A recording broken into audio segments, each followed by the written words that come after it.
தமிழ்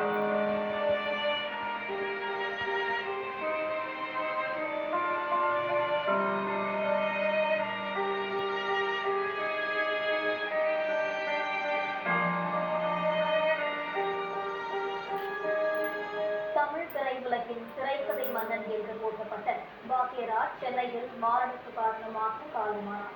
இது குறித்தான விவரங்களுடன் செய்தியாளர் ராஜ்குமரன் இணைத்திருக்கிறார். வணக்கம் ராஜ்குமரன், விவரங்களை பதிவு செய்யலாம். கே. பாக்யராஜ் அவர்களின் உடலுக்கு தமிழக முதலமைச்சர் மரியாதை செலுத்தி சென்றிருக்கின்றார். திரைத்துறையினுடைய பல்வேறு மூத்த நடிகர்களும் வருகிறது மரியாதை செலுத்தியிருக்கின்றார்கள். பாக்யராஜ் அவர்களுடைய நினைவுகளை பகிரக்கூடிய விதமாக ஏறக்குறைய ஒரு 3 தலைமுறை சார்ந்த தமிழ் திரை ரசிகர்கள் பாக்யராஜ் அவர்களை பார்த்திருக்கின்றார்கள். இயக்குநராக ஒரு தலைமுறை பார்த்தது, சிறந்த கதாசிரியர் மற்றும் நடிகராக ஒரு தலைமுறை பார்த்தது, சிறந்த குணச்சித்திர நடிகராக ஒரு தலைமுறை அவரை பார்த்து வருகின்றது என்று 3 தலைமுறை சார்ந்த தமிழ் ரசிகர்களிடையே வரவேற்பை பெற்றவர் கே. பாக்யராஜ் அவர்கள்.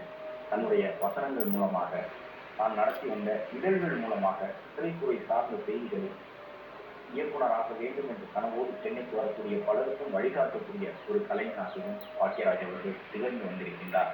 தன் மனதில் தோன்றக்கூடிய கருத்துக்களை அதை அரசியல் ரீதியாக